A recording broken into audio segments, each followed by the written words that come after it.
In astrophotography, stacking fits refers to combining multiple images of the same object to improve the overall quality of the final image.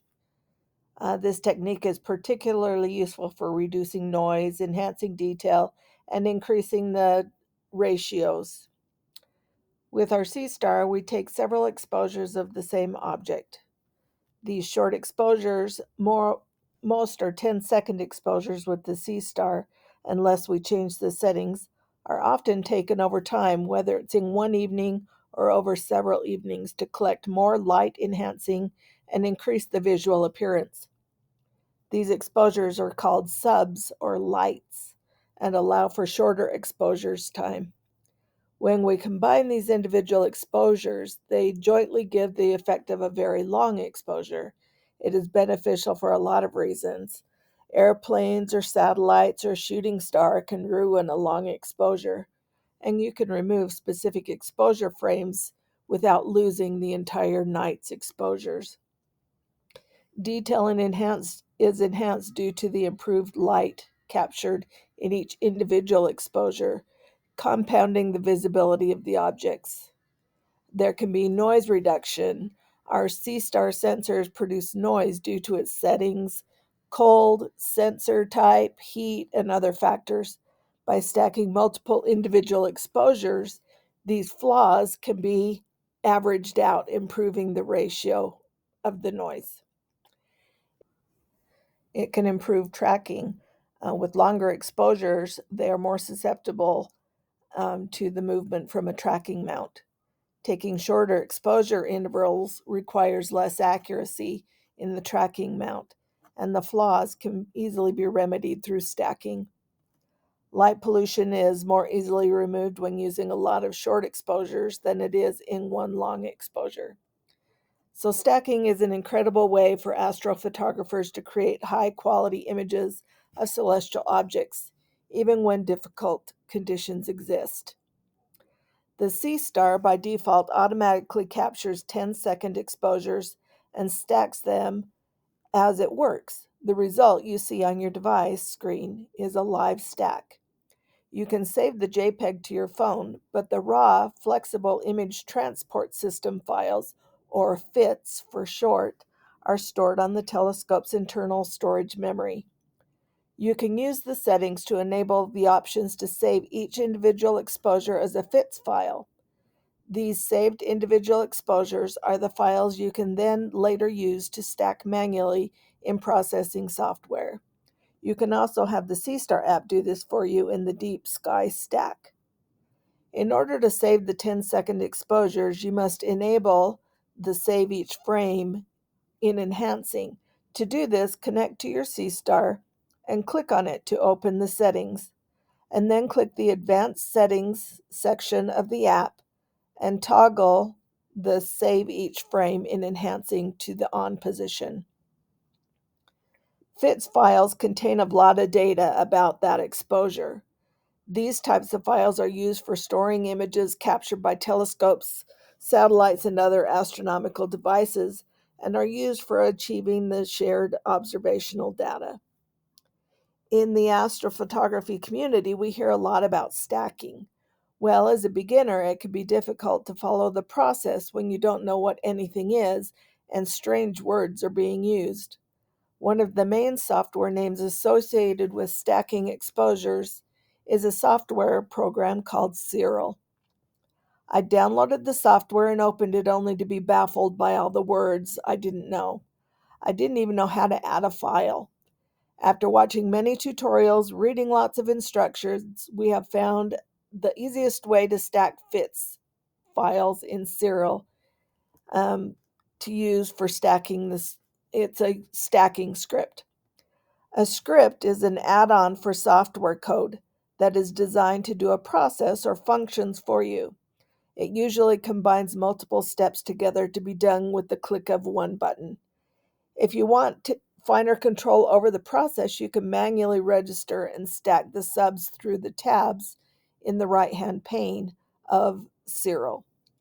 I posted a video tutorial that I'll link here about how to do this too, just in case you want to do the process manually. To stack the fit subs using the script, you first need to download a script and add it to Siril. By default, Siril generally works with lights, darks, flats, and bias files. Lights are the actual exposures. The other frames are used isolating other image or portions of the image. The Seestar only captures lights. This was a big source of confusion when I first attempted stacking in Siril. All the instructions had me create folders for the 4 types of files and to add the exposure files into each specific folder. Well, all I had were lights, so I was at a loss. The script we are adding that will only work with the lights is perfect for the Seestar files because that's what it was designed for. To get the Siril script for working with Seestar Lights files, go to the Siril scripts repository and I'll put a link in the description box.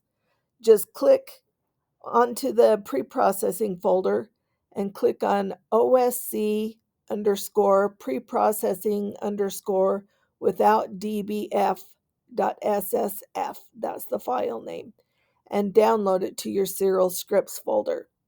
In Windows, this is the program files are located in your C drive and the programs files folder, and then in the Sirils folder in scripts. And I'll put that up on the screen and in the description box so you don't have to try and guess what I'm trying to say. Once you've done that, you will need to restart Siril for the scripts to load. The next step we need to do is get the files from the Seestar onto our computer. I just copy the contents from the My Works folder from the Seestar to my computer hard drive. We've also created a video on how to do that we will link. Seestar automatically creates a folder for each object, and if you've enabled the saving each individual exposure, the individual subs are in the separate folder with the same name and a underscore subs on the end of the name. Within this subs folder, you're going to create a new folder called Lights and copy and paste only the fit files from the main folder into this Lights folder. The folder name is important and must be spelled correctly. The scripts will look for this folder name to run its process. Well, now we're ready to launch Siril. To begin, we have to set the home folder so Siril knows what folder we're working in. Click on the blue home icon in the top left corner and then select the main subs folder for the object you are working with. This will set the home folder for our working files. Now we can run the scripts in Siril. The scripts will look at the folder we set as our home folder, and in that folder it's going to look for that lights folder that we had created. It will then open the lights folder and see all the fit files in there and gather them all together and load them into Siril. To run the scripts, click on the scripts blue button in the top bar in Siril. The drop-down box will open and select that OSC preprocessing without dbf that we had downloaded into the Siril scripts. Once you click on it, you will see the logs file scrolling in the big box on the right. When it's done, it should say scripts executed, finished successfully. Total execution time is 23.55 S. Well, your execution time may be different depending on how many fits files you're processing. If it doesn't say this, check the output for any errors and you may have to correct them and try again. We did not have any errors when we tried this, so I don't know what kind of errors you may run into, and hopefully you won't. Within the home subs folder you set as your home directory, you will now have a results.fit file resulting from the aligned and stacked frames from that script. Next, we can begin to do some basic post-processing functions where we will stretch and enhance our stacked image to reveal the details. Now we want Siril to open the result fit file. This is our stacked image. In the left top corner of Siril, Click on the Open and select the result.fit file that is saved.